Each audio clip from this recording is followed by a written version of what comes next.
It's All Things Considered, HPR, and I'm Dave Lawrence. Last Saturday, Gregg Allman passed on from complications of liver cancer. He was 69. Gregg was a giant, both in his physical vessel and his accomplishments, a star of one of the first racially integrated bands, among the artists who created what would become Southern rock, a musical chemist mixing genres and styles that would help inspire the jam band scene, a voice and player on a catalog of music that will live forever. Along with his late brother Dwayne, Gregg became a household name to many via the Allman Brothers Band, which he kept active and vital long after his older brother's death in 1971 and his solo career that reintroduced him in the 1980s to a new audience, partially through the massive autobiographical hit, I'm No Angel. Gregg left his mark through singing and songwriting, guitar playing, and fine keyboard work, often on a Hammond organ. To many, his voice only grew more powerful over time. Equally at home with his biker friends or ex-President Jimmy Carter, his Gregg Allman and Friends project brought him in January 2007 for a 4-island solo tour and On the Air with Me. It followed several personal encounters at dozens of shows across the country and in particular the Boston area, where the Allman Brothers Band ironically had their greatest commercial success. Much less of an interview and more of a raucous, informal reconnection, with Gregg often asking the questions, we offer some candid highlights today as we remember this authentic rock and roll legend, Gregg Allman. Hello, Dave. Aloha. Aloha, Dave. Excuse me. Is this Brother Gregg? This is Brother Gregg. Oh, man. A thrill to get to talk to you again. How you doing, dude? Oh, I'm doing real good. I've been sober 10 years and 4 months. I've been married 6 years to a wonderful lady from Mississippi. And my life is together. I live down on this little bayou in Savannah, Georgia, about 28 miles outside of there. And I got my studio built onto my house, and it's all brand new, and it's real nice. I got my dogs there, my motorcycles, and you can't hear anything but birds and squirrels. We can't hear any cars or anything like that. And it's just the opposite of Times Square. And then pretty soon we got the Beacon coming up, and so that just kind of levels it out, you know. I'm doing just fine, bro. It's good to hear, Brother Gregg. The only drag is I just turned 59.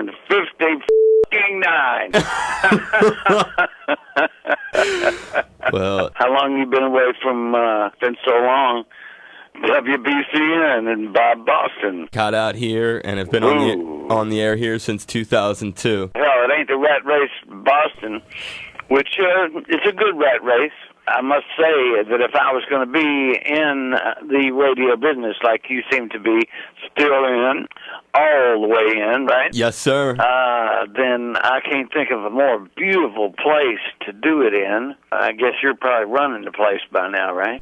You're very flattering. I'm the music director, and I do the afternoon show here. So. Hey, what else would you want? Exactly. To be the music director and have the afternoon show. Hey. I know, it's good you can sleep late and go out all night.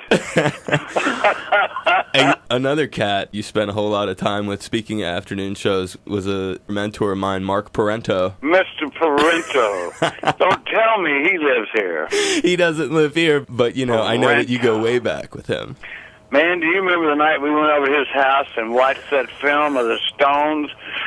Somebody was after Mick, and Keith came around with that damn Telecaster and cold cocked that on that stage about 4 times. He got him right in the head, just bang, bang, then slid it back on. Didn't miss a beat, man. I always want him to burn me a copy of that. Make him burn me a copy. I'll send him a piece of memorabilia. I'll send him something. I'll send him a jacket or something. I will definitely. He used to tell me crazy stories about you coming over there and hanging out all night long. Oh, man, we did plenty all-nighters. Thank God it's over, though. Thank God. And anybody listening, we do not recommend this. Absolutely. All right. Just war stories from a different era. That's right. It's like America was trying to figure out what the hell we're going to do with this peace that we've got. Looks like they're trying to do it again. I don't know what the deal is, except maybe, I guess, war is big business. I know DuPont sure don't do too bad. Don't they make gunpowder? They certainly do. Yeah, I went to military school And there was a DuPont in there. Boy, they'd come see him in them big old long Cadillacs. I don't think people could picture you being at a military school when you were young. Sergeant Allman to you. Sergeant Major. 3 up and 3 down and a diamond in the middle. The next step would have been lieutenant. I would have been a commissioned officer. And then they would send me to Nam as a first lieutenant. And I would not have gone into the bush. I would have ordered a whole platoon of other gentlemen to go in there and get their limbs shot off and possibly their lives taken. And this will be in the book, by the way, that's coming out, the biography of Gregory Allman, and it will be written by me. One of the hardest things to do when you write your own biography is getting the damn chronological order. Yeah. And the person who did that for me was a great photographer, longtime friend of the Allman Brothers. Before he came to work for the Allman Brothers, was a longtime friend. Kirk West? Kirk West. He is also on the book. Anyway, I do not have a name for it, but as soon as I do, it will be coming out on the web. The damn thing is nearing. I meet with him right before and right after the Beacon, which is March. And that should sum it up unless we get into something else. I've had a fairly interesting life. Oh, Greg, I've gotten to run into you a bunch of different times. Probably my prized moment with you was 2 days after Woodstock 94, which you had played, and we were up in Maine, and you were doing Old Orchard Beach. After the show, Carter Allen and myself got invited to come on the bus with you, the late, great Alan Woody, and Warren Haynes. It was a memory I will never forget, getting to hang with you and pick your brain about just having done Woodstock. Oh, yes. Carter, I'll be damned. We were flattened, too. We had a lot of good times back then because you had such a close relationship with the stations there in Boston, and that really has always been a hotbed of Allman's support, that area of the country. Yeah, and that's it really has been. We used to always play in the parks over there. Remember that? Those were the days. The outdoor free stuff. Oh, man. First we played the tea party, right? Yep. And then after that, we just find a plug-in somehow, somewhere. Some kind soul would let us borrow his generator or something, and then we'd go to the Boston Commons and then the Cambridge Commons. I forget which one we got thrown out of first. I think it was the Boston Commons.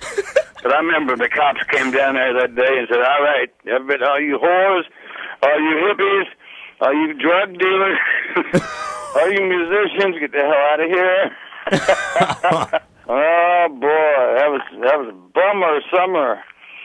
And then Graham heard about all that. That's what helped us get in there. At the Fillmore, Bill Graham, you're talking. Yes, sir. Uncle Bill.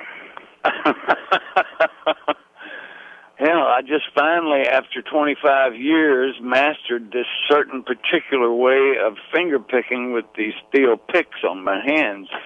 And I started trying to learn how. I guess my brother was still around, and I didn't really do it diligently. I like playing slide. I mean, at first, something you have to do every day. It's like shooting pool, Practice. So finally, this year, with my band out, I'm playing lots of guitar.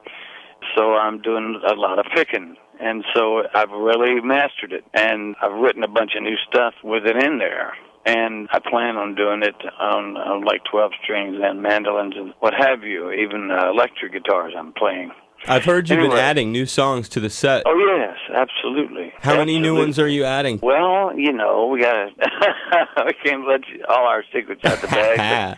There's 2 or 3 that'll set you back probably, and you'll say, woo, he's not supposed to be doing that song.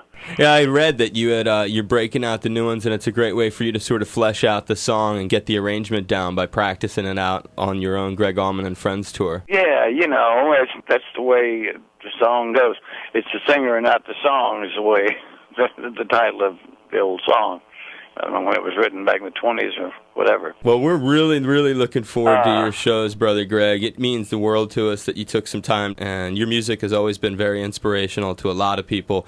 How long has it been since you were in the islands? 20 years, man, to the year. I was here in 1987, about this time, because we had recorded I'm No Angel that spring before that. Mm-hmm. And it had just come out before Christmas, and it did real well. And we said, what the hell, let's go to Hawaii. did a tour that started in San Diego and went all the way up to Vancouver and then through Fairbanks and Juneau and what have you, and then over to the islands and then back home. And we had a lot of fun. We really did. So it's been that long. Well, that's great to get you back 20 years. It's been 20 years, man. That crowd the other night was just incredible. You couldn't have got another one in there with a crowbar. God, it was good. They were really, they were all up by the stage. I mean, get down. Gregg, I give you a big hug, brother. Okay, man, that was okay. It was cool. Y'all gonna come back and see us at the gig? I'm hoping to. You gotta be right there, man. You can't leave me hanging, you dig? I never would leave you hanging, brother Gregg.